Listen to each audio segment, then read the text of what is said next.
Hi everyone, this is CE Divine on closure on the Impala factory stereo integration build. I just want to open with this.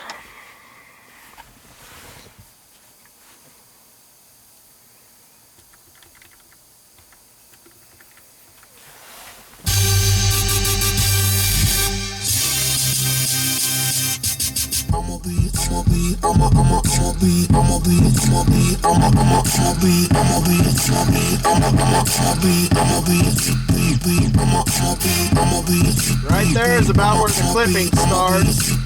What I have the gains turned up to, I have the gains up about a quarter of the way.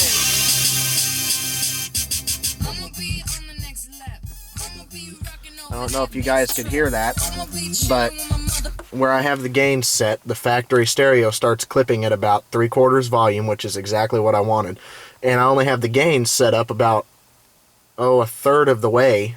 So this line out converter that I bought from PAC increases the output of the factory stereo quite a bit, high voltage.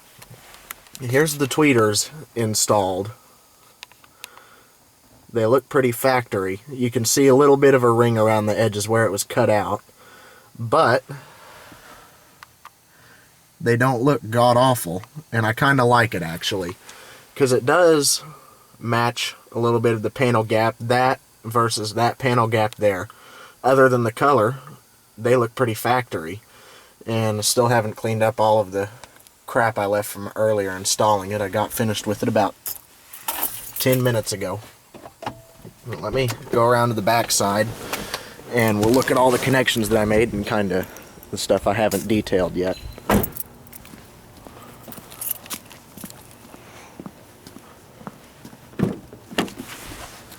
There is the amplifier.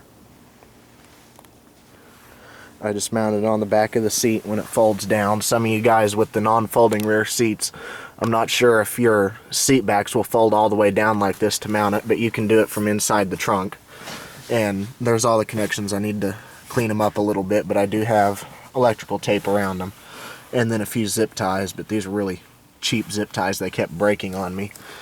And all of that there. I still haven't got the wire from going to the rear speakers cleaned up. I had to run to Best Buy a little while back and get some more speaker wire because I used too much on the front. There you can see the bullet connectors that I used to tie into the speakers, and at some point I'm going to pull out the back seat or the trunk liner and put this underneath all of this and then underneath the trunk liner, so that will be covered up.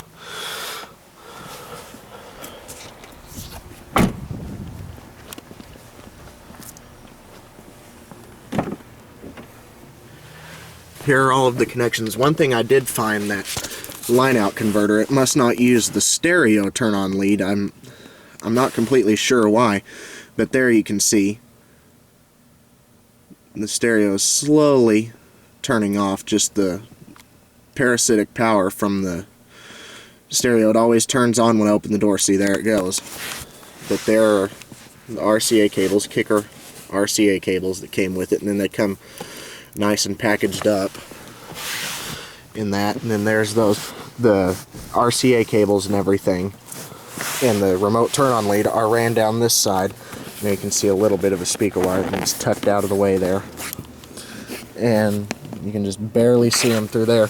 I ran them all up along this side, kind of the same thing as with the power wire on the passenger side. And under here, there is the PAC, and then I have the wires coming from it, ran underneath the carpet, through here, and then all under that. And I think that's about everything that I haven't keyed you guys in on, but the stereo, I have highs out the wazoo, because with those coaxial speakers having their own tweeters, and then those tweeters, it just can't overpower the bass. And on the head unit, I have the bass turned down below flat, but I can turn the bass up quite a bit, and this stereo just thumps. One thing I am a little disappointed with is the Polk amplifier. There's quite a bit of outside noise. I don't know if you can hear it on the recording. Let me put it down close to the speaker.